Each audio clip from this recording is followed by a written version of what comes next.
Bonjour et bienvenue à vous, chers amis passionnés d'intelligence artificielle. Votre hôte Jean-François Sénéchal, professeur d'éthique à l'Université Laval. On est à Québec, au Québec, au Canada. Comment allez-vous? Gros programme pour vous cette semaine. Je vous propose de poursuivre la conversation, les réflexions qui ont été entamées lors de ma rencontre avec Anne-Laure Ligoza. Donc, rappelez-vous, épisode précédent, donc autour d'un thème qu'on fait trop longtemps là, qu'on négligeait tout ça au podcast, puis on s'était promis ensemble d'approfondir tout ça. Et je parle des enjeux environnementaux et en matière de développement durable. Donc, ces enjeux associés toujours à l'intelligence artificielle.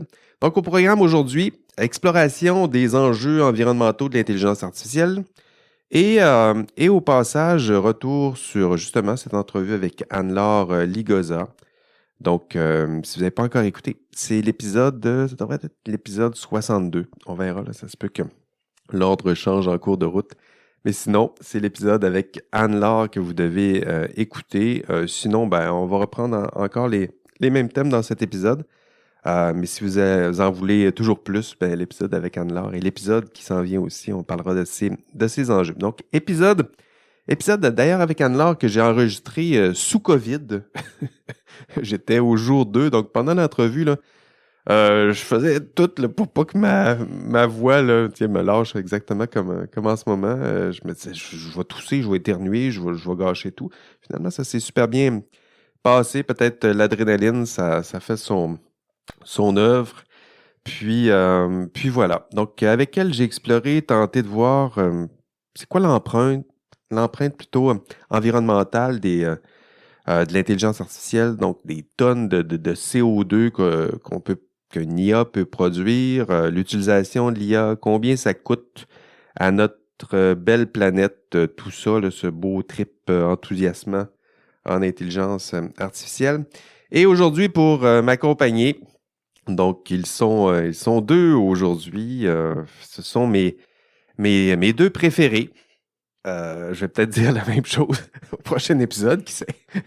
Donc, les deux sont là. Le premier, il est avec moi en studio à ma gauche. Vous le voyez pas, mais je vous le dis quand même. Frédéric Plamondon est avec nous aujourd'hui. Comment ça va, Fred?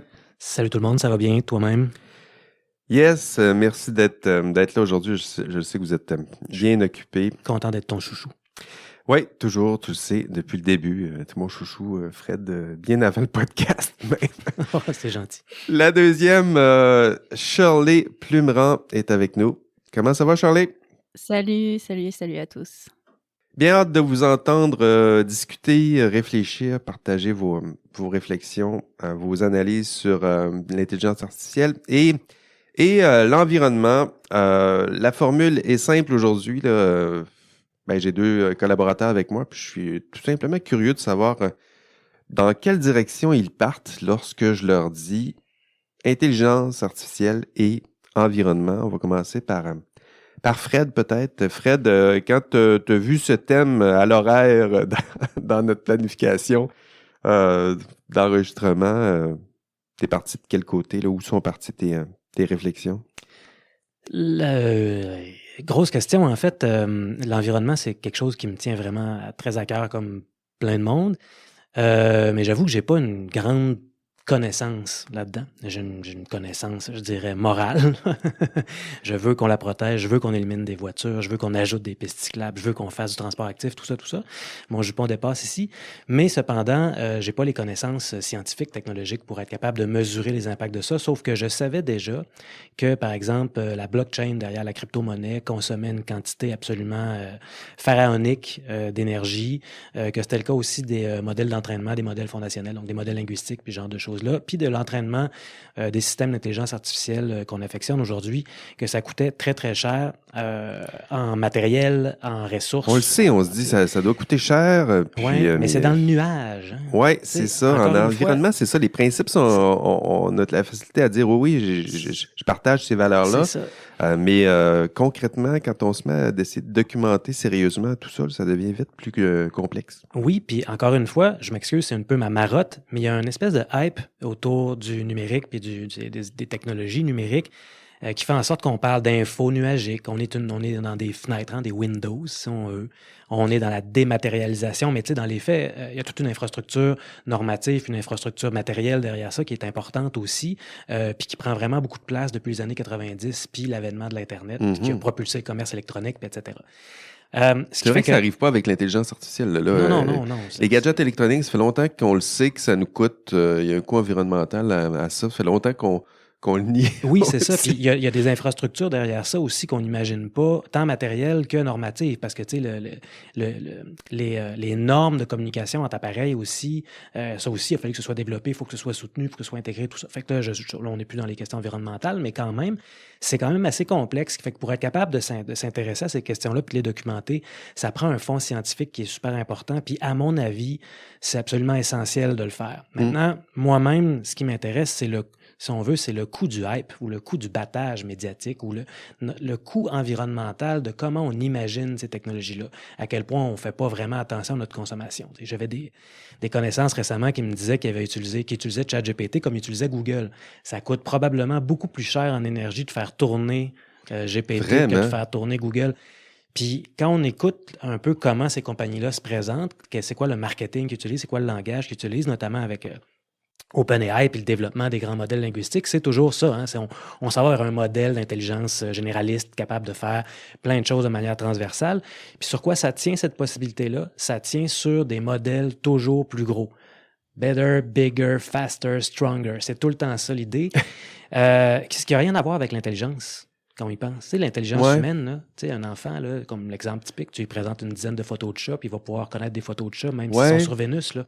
On devrait être de plus en plus super efficace. En tout cas, les principes d'efficacité, puis de frugalité, puis de faire attention, utiliser intelligemment les ressources, intelligemment, ça c'est ça, exact. Puis développer une intelligence qui serait justement capable d'optimiser l'apprentissage, comme l'esprit humain le fait, on n'est vraiment pas là. En fait, on est sur une trajectoire complètement inverse à ça. Le plus gros, c'est le mieux. Plus gros le modèle, plus il est efficace. Il y a des équipes, je sais, qui travaillent ici là, justement sur des modèles d'apprentissage où, je ne me rappelle pas c'est quoi l'expression qu'ils utilisent ici, là, mais c'est apprendre justement, un peu apprendre comme un enfant au lieu de lui donner des milliers et des millions d'images. Comment qu'on fait pour programmer, trouver des façons que l'intelligence artificielle soit capable, elle aussi, d'apprendre à partir de quelques données. Là. Ben, c'est ça. J'écoutais récemment le CEO de Midjourney, dont le nom m'échappe, qui disait... L'intelligence artificielle, vous le savez, ça apprend un peu comme un être humain. Je veux dire, c'est complètement faux. Il y a juste un ingénieur un peu biaisé qui a envie de vendre ses affaires pour dire quelque chose qui ressemble à ça. Ce qui fait que quand j'ai entendu les propos de ta dernière invitée, Anne-Laure, je trouvais que c'était absolument important de le faire. Puis c'était non seulement important et essentiel de le faire, mais en plus parce que les seules données qu'ils sont capables d'utiliser, c'est les données qui ont été produites dans le passé. C'est des observations empiriques qu'il faut faire. Puis ça, c'est ce qui manquait, puis là, je m'excuse de faire un pont un peu tiré par les cheveux, c'est ce qui manquait à la lettre qui demandait de poser l'intelligence artificielle. Le développement là-dessus. Oui. C'est un regard tourné sur ce qu'il y a déjà, sur ce que ça coûte maintenant de le faire. Puis c'est une critique qui a été faite là, par plusieurs observateurs, plusieurs observatrices, mais ça a quand même eu l'effet de faire en sorte que Québec a décidé, le gouvernement, je veux dire, a décidé de commencer à vouloir encadrer l'éthique. Le problème, c'est qu'ils ont donné ce mandat-là à nul autre que le ministre de l'Économie et de l'Innovation, M. Fitzgibbon. On le salue. On le salue. Je ne le connais pas personnellement, mais déjà d'avance, c'est un choix qui me semble un peu étrange. On aurait pu le donner au ministère, j'imagine, de l'Environnement, mais c'est un choix qui m'aurait semblé aussi très, très étrange, compte tenu que c'est un ministère qui est économique maintenant. Ouais.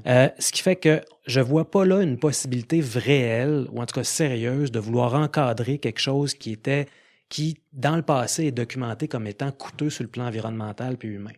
Je vois là plutôt une espèce de discours politique qui dit quelque chose comme « Bon, on comprend que les gens vont réagir, il faut susciter de la confiance. Comme il faut susciter de la confiance, on va commencer à penser la réglementation de l'intelligence artificielle, mais dans le contexte de l'économie puis de l'innovation. » Ouais. On ne va pas freiner le développement. On va faire en sorte de le rendre moralement acceptable, éthiquement acceptable, si on veut, dans l'opinion populaire. Puis ça, c'est toujours quelque chose, moi, qui me gosse un peu, qui m'irrite un peu, si on veut, là. C'est cet élément-là. Au moins, ils ont donné ça à Mila, dont je ne doute pas du tout ni des intentions, ni des compétences. Un beau financement, je me rappelle. Pour gérer ça. J'ai oublié le financement exact, là, mais... c'est plusieurs millions. C'est plusieurs millions. Puis, bon, là-dessus, il n'y a aucun doute. Ça, c'était une bonne décision. Maintenant, j'espère que ça va conduire les gens qui vont être partie prenante de ces discussions-là à regarder ce qui se fait un peu dans le passé, puis comment est-ce qu'on a déjà documenté non seulement les coûts environnementaux, mais les coûts sociaux aussi des systèmes d'intelligence artificielle. Puis j'ai fait un petit tour de piste là-dessus pour vouloir donner justement des outils à M. Fitzgibbon, puis au ministre de l'Environnement, puis à nos décideurs politiques, nos décideuses politiques, pour un peu les amener à réfléchir, pas à l'IA telle qu'elle pourrait devenir dans X années comme un danger existentiel, par exemple, comme The Future of Life voulait faire, mais plutôt pour dire, dans le passé, c'est passé des choses. Fait que je leur donne 2 outils pour aller voir. Bon, malheureusement, c'est en anglais les 2, mais je suis sûr qu'ils ont des techniques, puis des moyens, puis des gens qui vont être capables. Ils devraient, oui. C'est ça, exact. La première, c'est un répertoire qui s'appelle le AI, Algorithmic and Automation Incident Repository. Je m'excuse pour le répertoire. Okay. Donc, le AIAAC. À ce jour, ils ont répertorié 980 incidents impliquant l'intelligence artificielle. Ça va de, par exemple, les impacts sociaux, les impacts médiatiques, par exemple, de s'être fait berner par une photo du pape avec une doudoune blanche. Y a-t-il des incidents, des impacts environnementaux là-dedans? Ils traitent de tout, impacts environnementaux, impacts sociaux, puis ce genre de choses-là aussi. Puis, il y a aussi un répertoire qui a été créé par David Dow qui s'appelle Awful AI, qui répertorie aussi ces éléments-là parce que, sans que ce soit spécifiquement relié à l'environnement, là, il reste quand même que l'environnement, c'est pas juste l'environnement physique, si on veut, naturel, c'est aussi l'environnement social. Les deux peuvent pas vraiment se penser séparément de ça. Ce qui fait qu'eux autres, ils sont allés voir, par exemple, avec les systèmes d'intelligence artificielle, notamment dans le milieu médical ou qui sont offerts, par exemple, aux professionnels de la médecine, par exemple, une application dermatologique, ils ont découvert que dans les jeux d'entraînement qui avaient été utilisés pour faire ce système-là, seulement 3,5% des données concernaient des personnes de couleur. Ah oui. Déjà, ça pose un problème. On se souviendra du fameux Gaydar aussi, du professeur de Stanford, qui prétendait avec une reconnaissance faciale. Avec la reconnaissance faciale, être capable d'identifier, par exemple, l'orientation sexuelle de quelqu'un. Il y a les systèmes d'optimisation prédictive qui sont de plus en plus populaires parce que ça, c'est des systèmes dans lesquels un algorithme va, partant de ces données, va faire une prédiction. Fait que c'est une prédiction algorithmique, il n'y a pas d'humain derrière ça, qui va servir à justifier une décision qui peut être automatisée ou pas.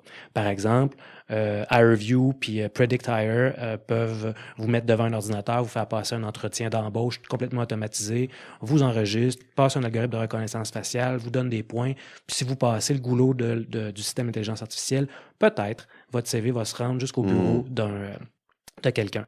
Ensuite de ça, il y a dans les générateurs d'images qui coûtent une quantité phénoménale d'énergie, stratosphérique d'énergie pour faire tourner.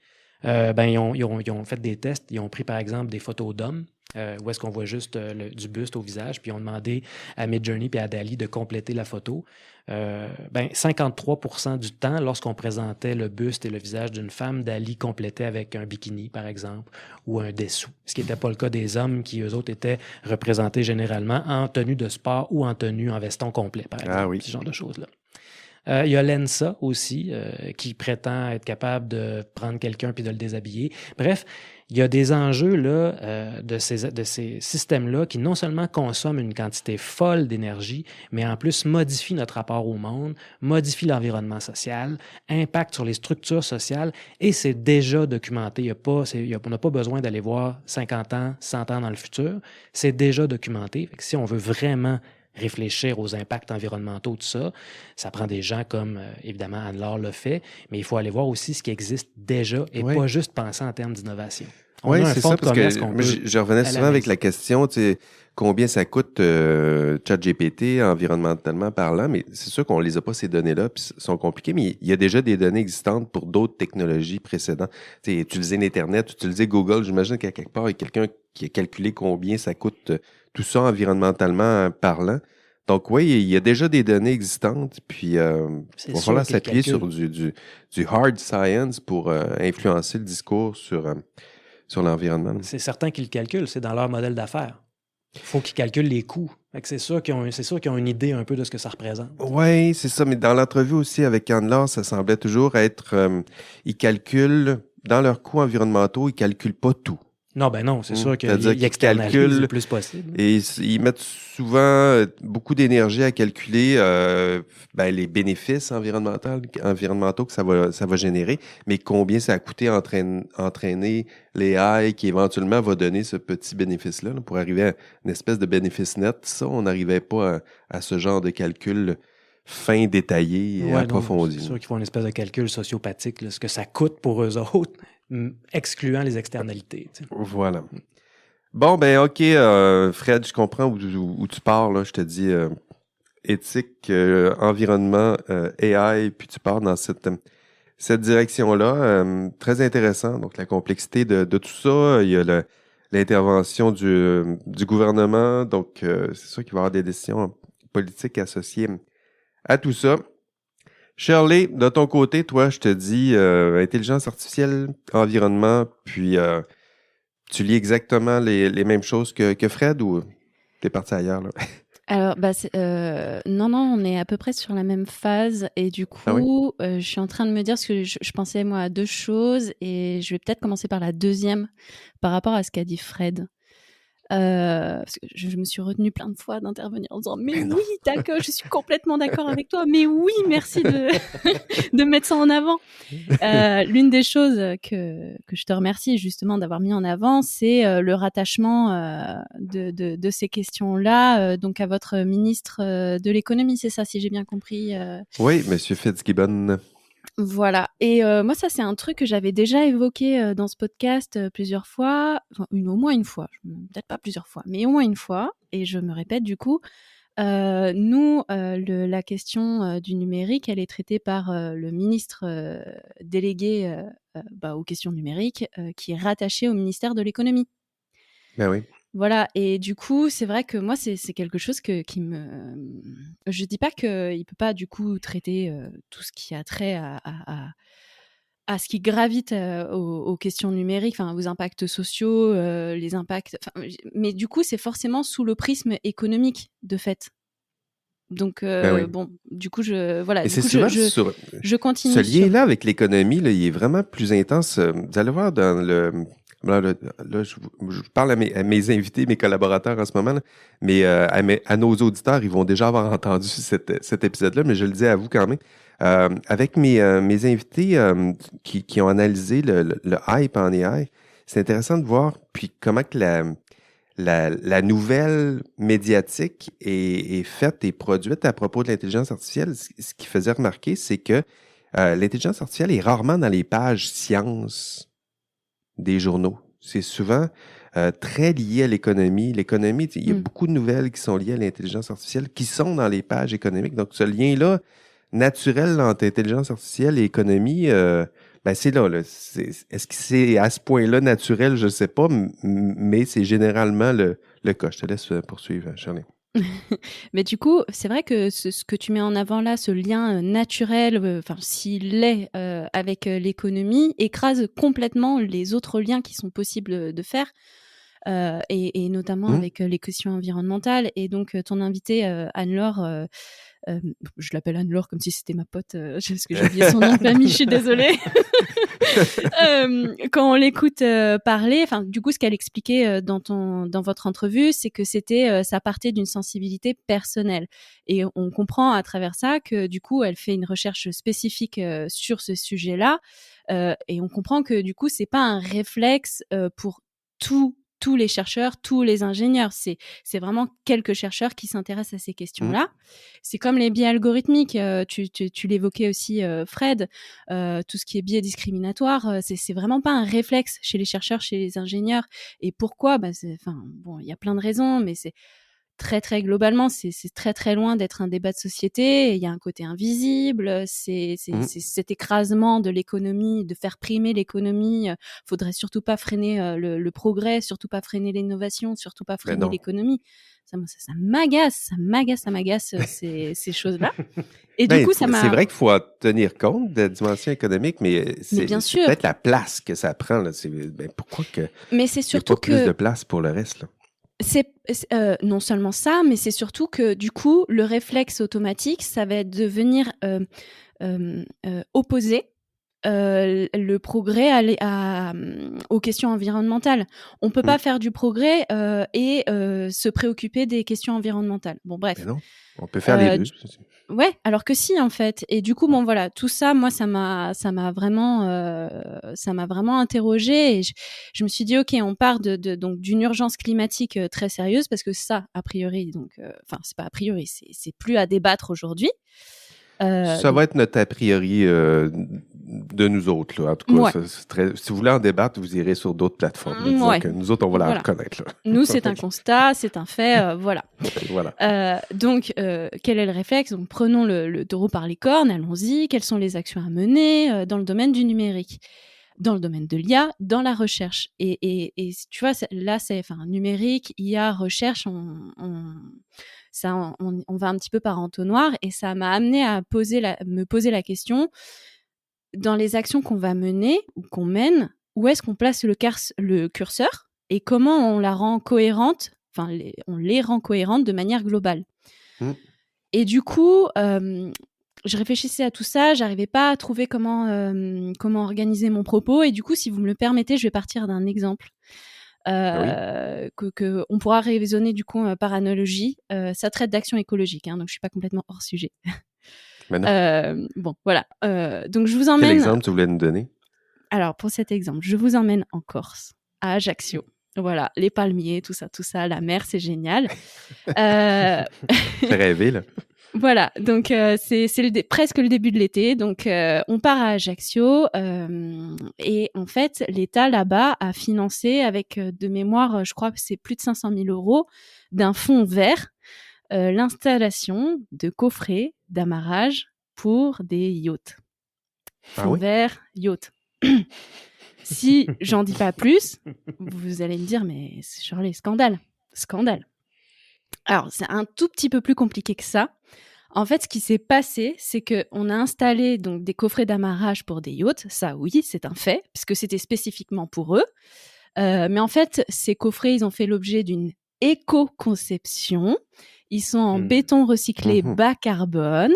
Et ils devraient ils devraient par ailleurs avoir une fonction aussi de nurserie pour certaines espèces sous-marines. Bon, on peut partir du principe que l'intention, elle peut être vue comme bonne. L'État considère là qu'il a répondu à un besoin avec une solution écologique, donc une sorte de parfait compromis, puisqu'on a des yachts qui n'auront plus à jeter l'ancre dans des herbiers de Posidonie, parce que c'était ça une partie du problème, c'est des habitats marins au fond de l'eau qui captent du CO2. Et l'État donc considère que vraiment il a porté un projet éco-conçu avec un impact quasi inexistant pour l'environnement marin, tout en favorisant une population touristique qui va participer à l'économie locale. Ok. Je suis pas sûr qu'ils ont fait le calcul du bénéfice net de tout ça là, en matière d'environnement. Ouais. Je rappelle, c'est un financement via un fonds vert. Bon, face à l'État, vous avez plusieurs associations, entre autres, qui sont en colère. Logique. Parce que, on a beau mettre un joli ruban, ça reste du béton déjà dans les faits, premièrement. La vie des Posidonies, elle est très perturbée par les hélices de ces énormes bateaux. L'ombre de ces grands bateaux également, et tous les sédiments remués également vont empêcher la photosynthèse. Je parle même pas de la pollution que ça donne, avec la consommation de fuel, etc., de ces immenses bateaux. Bon. Si je résume les deux positions, d'un côté, on considère que c'est un modèle complètement dépassé qui aurait éventuellement pu être valable au siècle dernier. Et de l'autre côté, on a un État qui n'en démord pas et qui considère que ça a été une action véritablement vertueuse, tant sur le plan économique que écologique. Et du coup, si on se dézoome un peu, la question qui se pose... Faut se dézoomer, oui. Ouais, qu'est-ce que c'est comme question? Là, à travers cet exemple, c'est quel tourisme on veut, par exemple. Exactement. Et ça fait l'objet d'un débat de société, assez logique. Et du coup, si je raisonne par analogie à travers cet exemple pour le numérique, du coup, si on se pose le même genre de questions, quel numérique on veut, quelle intelligence artificielle on veut, J'ai l'impression qu'on n'a pas eu encore véritablement ce débat, notamment par le fait que, comme on disait juste avant, l'économie vraiment écrase, enfin en tout cas ce lien avec l'économie écrase complètement la présence de ce débat-là. En tout cas, j'ai l'impression. Et moi, par exemple, il y a un débat que j'aimerais bien avoir, c'est questionner le concept de sobriété numérique et de le mettre en challenge avec la dénumérisation, par exemple. Oui. Par exemple. Oui, c'est des questions qu'il va falloir se poser là, à un moment donné. Est-ce qu'on peut pas être plus sobre, ne serait-ce que pour l'environnement, bien, pour le numérique aussi, là. Mais oui, et du coup, si je continue un peu sur la sobriété numérique, si je dois le résumer en un mot, et peut-être que d'autres personnes auront d'autres mots ou que je suis passée à côté de quelque chose, j'ai l'impression que sobriété numérique, c'est synonyme, entre guillemets, un petit peu d'auto-limitation.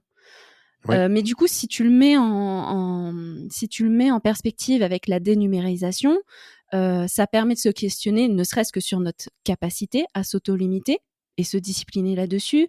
Ça nous permet de questionner la cohérence de plein de choses, de la dématérialisation des services publics, questionner des investissements qui sont prévus pour se servir de l'intelligence artificielle dans l'agriculture. Parce que quand on se sert de l'intelligence artificielle dans l'agriculture, c'est quand même très très souvent pour promouvoir une agriculture industrielle optimisée. Est-ce qu'on veut ça? Est-ce qu'on s'est questionné là-dessus? Est-ce qu'on voudrait pas plutôt favoriser la biodiversité, le retour à une agriculture raisonnée? Est-ce qu'on a des modèles d'intelligence? C'est toujours quand ces technologies-là arrivent, on dit toujours que ça va servir à l'agriculture, ça va servir en santé, mais on ne pose jamais la question qui suit celle-là, c'est-à-dire de quelle agriculture parle-t-on? Est-ce qu'on parle d'une agriculture paysanne, industrielle? De quelle santé? Est-ce que c'est une santé économique ou c'est une santé plus proche du care, du soin, de l'économie? Donc, il y a ça à poser. Quand on dit que ça contribue à la santé, à l'agriculture, mais de quoi on parle?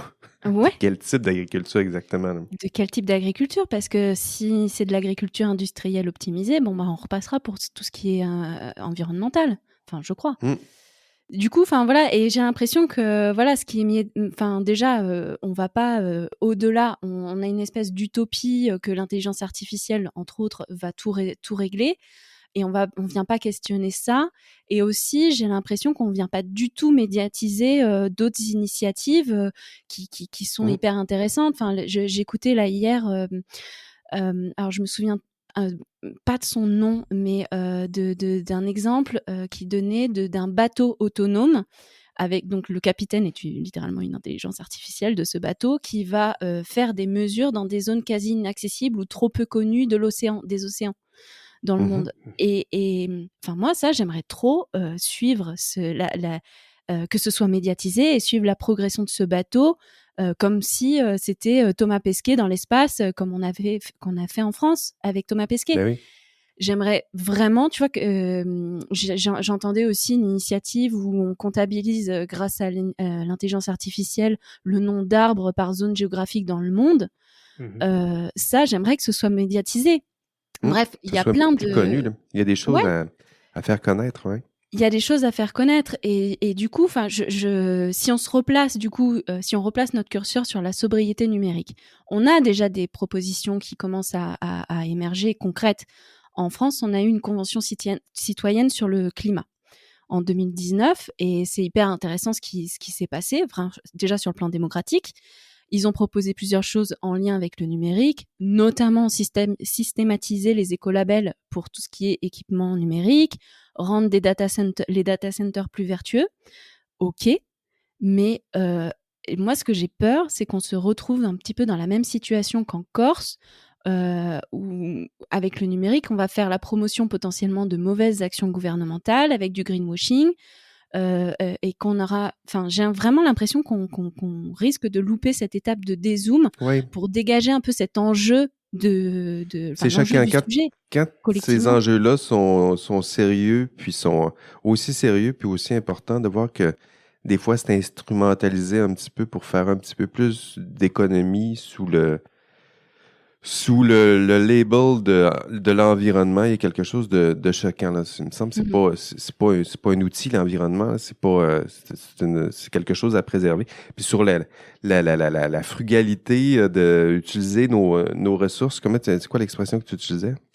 La sobriété. Sobriété, voilà. Sobriété numérique, ouais. Sur cette sobriété-là, moi, c'est peut-être un peu naïf, mais moi, c'est sûr que je le vois comme un frein économique à court terme. C'est sûr que si on se met à essayer de réduire, c'est sûr que pour l'économie, ce sera peut-être pas ce qu'il y a de mieux à court terme. Mais le but, je pense qu'en matière d'environnement, c'est un peu naïf, là, mais il me semble que c'est à long terme. Là. Le but, c'est de sauver la planète. Là. Donc, c'est sûr qu'il faut voir à long terme pour prendre des décisions. Là. Donc, c'est sûr qu'à court terme, c'est pas bon, mais c'est à long terme, là, l'environnement. Je suis même pas sûre que ce soit pas bon à court terme. Enfin, je crois que ça implique vraiment de se poser la question de ce qu'on entend par progrès, justement. Enfin, pour moi, un progrès technologique, c'est par exemple un chat GPT avec les mêmes capacités, mais avec un impact environnemental bien moindre. Bien moindre, oui. Là, oui, là, on parle de progrès.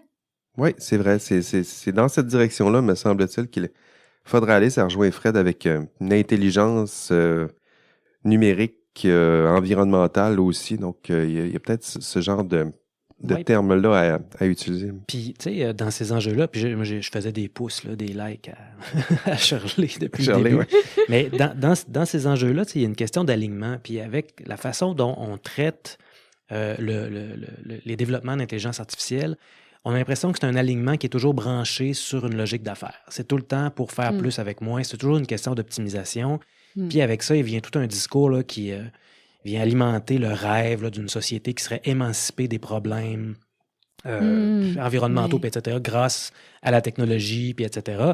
Puis évidemment, c'est très complaisant envers les forces même derrière ce qui crée les problèmes. Tu sais. C'est les mêmes industries qui créent des problèmes vont pouvoir corriger leur mauvais comportement grâce à la technologie, ce qui implique donc de développer puis d'y aller. Mais ce serait plaisant si à un moment donné, il y avait un alignement entre collectivement ce qu'on veut comme projet de société, puis le développement de ces technologies-là, au lieu que ce soit l'inverse. Là, dans le moment, c'est comme si ces grandes compagnies-là nous imposaient un programme technologique.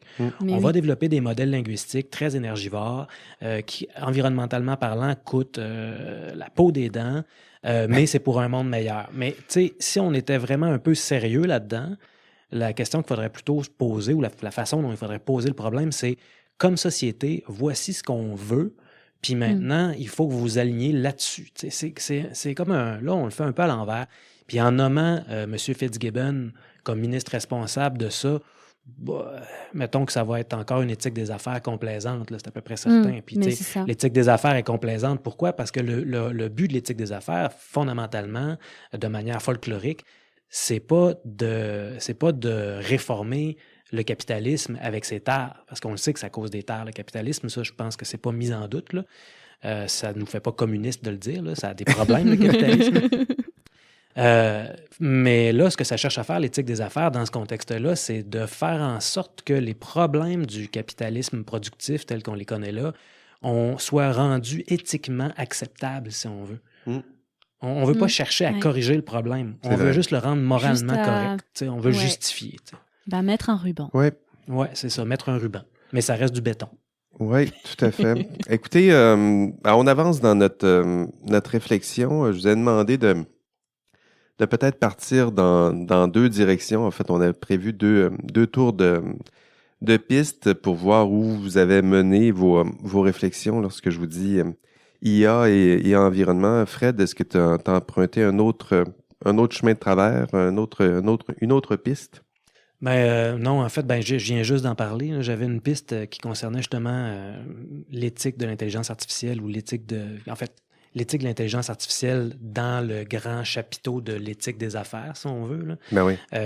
Qui est une éthique qui est pas véritablement une éthique au sens où ce que ça suppose, c'est les systèmes d'intelligence artificielle, ce que ça fait notamment, c'est que ça optimise à peu près tout ce qui est dans l'objectif visé, là, que ça optimise la prédiction du prochain mot ou que ça optimise la décision, ou en tout cas, c'est fait pour optimiser des processus dans la plupart du temps. Puis dans le contexte d'une éthique des affaires, ça veut dire que le raisonnement est toujours inféodé à la production, au développement des affaires sur eux.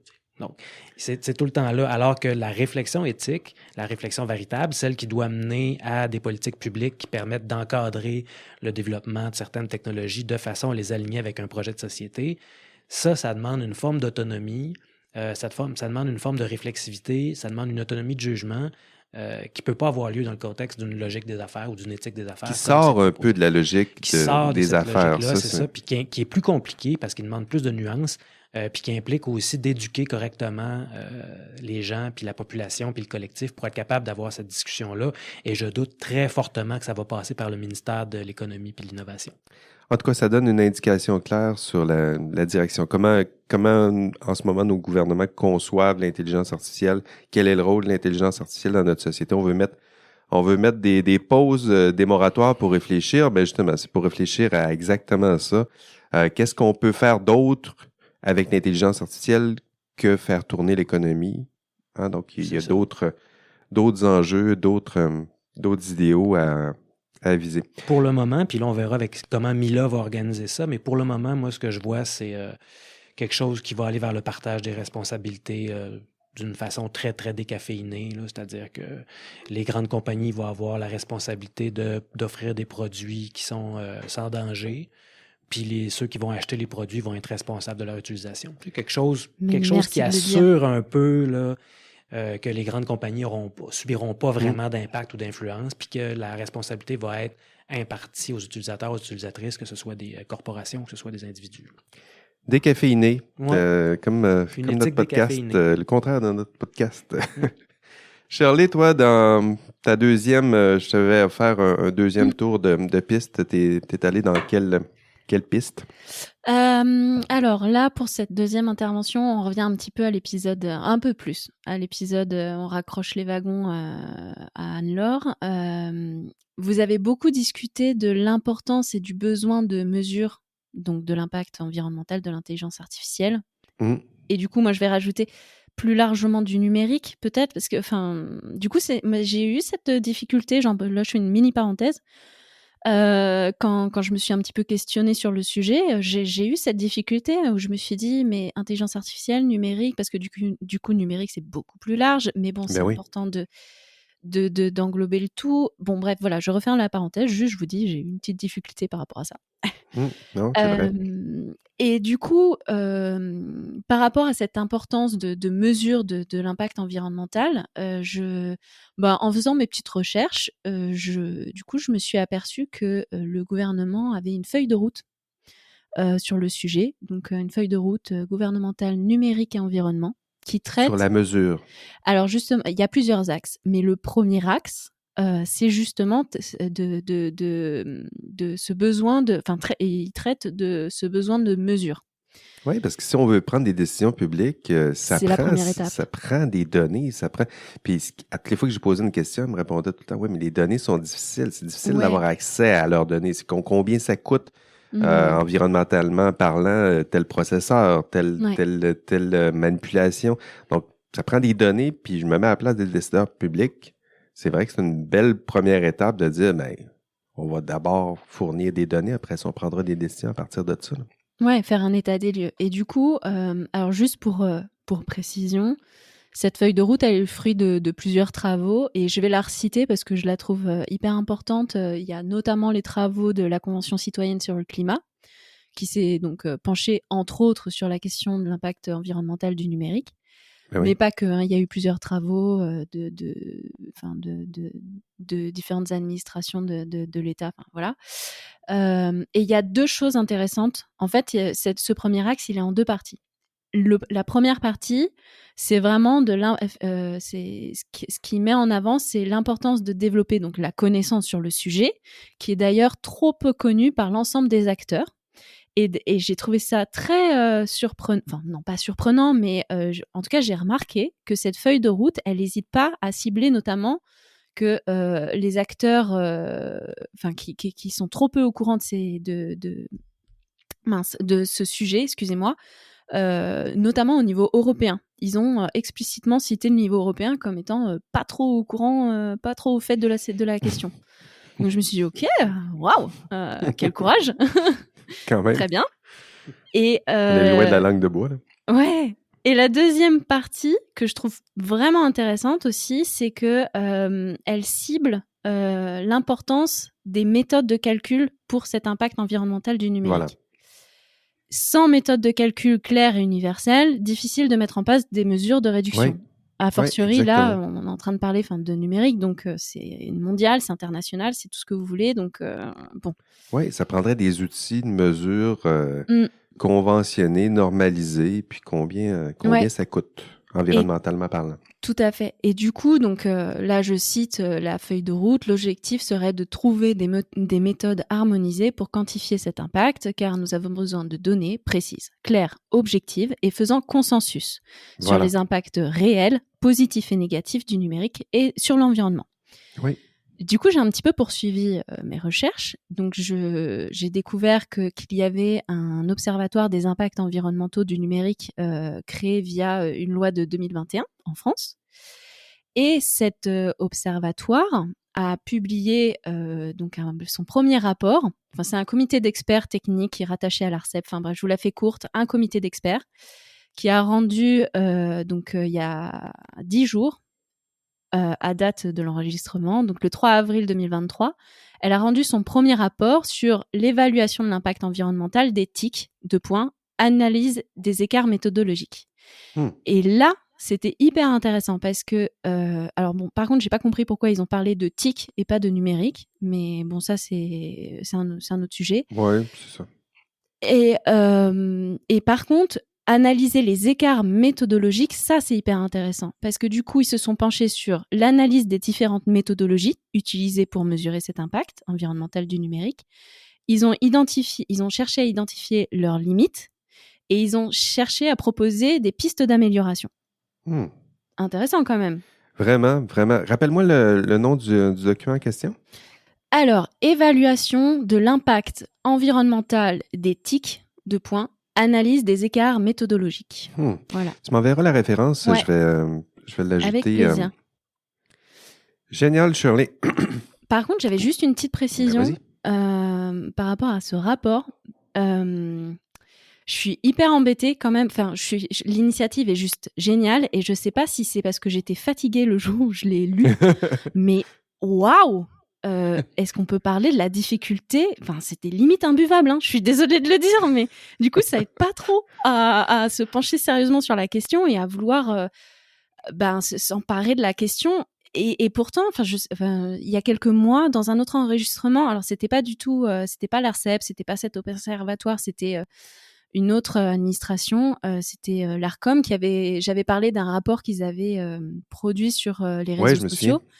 Et j'avais souligné à quel point il était agréable à lire, compréhensible, clair, il nous prenait par la main et c'était en même temps très complet. Là, pas du tout. Enfin, bon, encore une fois, peut-être que j'étais fatiguée, je sais pas. Mais il a peut-être été rédigé par ChatGPT. Peut-être. Mais j'étais un peu plus... je me suis dit, oh, petit point noir quand même, c'est dommage. C'est dommage. Et du Quelque coup, chose d'aussi pertinent puis d'aussi difficile à lire. À s'emparer. Et puis du coup, je me suis dit, waouh, du coup, il va falloir vulgariser à mort. Est-ce que ça va être utile comme rapport? Enfin, oui, j'espère quand même un minimum. Mais bon, voilà. Et du coup, moi, je l'ai parcouru pour chercher une question précise relative à l'accès des données. Si jamais ils avaient mis en place des choses, qu'ils projetaient de mettre en place des choses, je ne l'ai pas trouvé parce que je n'ai pas réussi à le lire correctement. Bref, voilà. Donc, je ne sais pas encore pour ce qui est de l'accès aux données. Voilà. Merci encore, Shirley. C'était vraiment intéressant de t'entendre. C'est de très belles suggestions. C'est intéressant de voir. Je vous lance une piste. Je vous dis, on va parler d'intelligence artificielle, on va parler d'environnement. Puis j'étais curieux de voir où vous alliez aller avec ces thèmes-là. Puis je suis content de voir où on a atterri. C'était nos premières réflexions sur environnement, intelligence artificielle.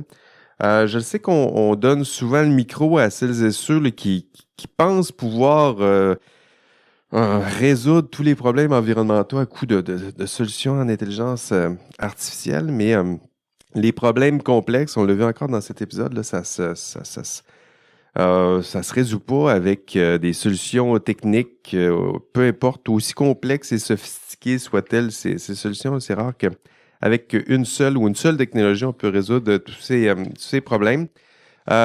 N'oublions pas que, et c'est mon constat peut-être après cette première exploration, que l'intelligence a un coût environnemental. En tout cas, c'est sûr, ça me semble évident. C'est-à-dire qu'à chaque fois qu'on se garoche sur ChatGPT, DALL-E, Midjourney, Stable Diffusion aussi qui fait un bout là-dedans. Donc, il y a un coût environnemental à tout ça. Donc, ça coûte des tonnes de mégawatts, ça coûte des tonnes d'eau, puis ça coûte du charbon pour générer de l'électricité. J'imagine qu'il y a tout ça, là. Donc, on doit voir un peu plus loin, puis se demander à celles et ceux qui font la promesse de nous fournir de l'IA, combien ça coûte environnementalement parlant, puis de nous fournir peut-être même les données pour calculer le bilan environnemental de tout ça. Je pense qu'on pourrait peut-être éliminer au prorata 1-1. À chaque fois qu'on crée un système d'intelligence artificielle, on pourrait enlever une quantité correspondante de voitures. Voilà, c'est nos prochains calculs. On va planter un arbre à toutes les fois qu'on utilise ChatGPT, peut-être. Donc, merci à vous, chères auditrices, chers auditeurs d'IA Café. Merci de nous accompagner dans cette aventure, ces premières réflexions. Avant de vous quitter, merci à mes fidèles collaborateurs et collaboratrices. Shirley Plumeran, merci. Merci à tout le monde. Frédéric Plamondon, merci. De rien pour tout. Sinon, allez, on se revoit bientôt. Votre hôte Jean-François Sénéchal, merci encore d'être si nombreux, de plus en plus nombreux, à suivre notre enquête sur la recherche en intelligence artificielle. On se revoit au prochain épisode et d'ici là, on rêve peut-être de moutons électriques. Allez, bye bye.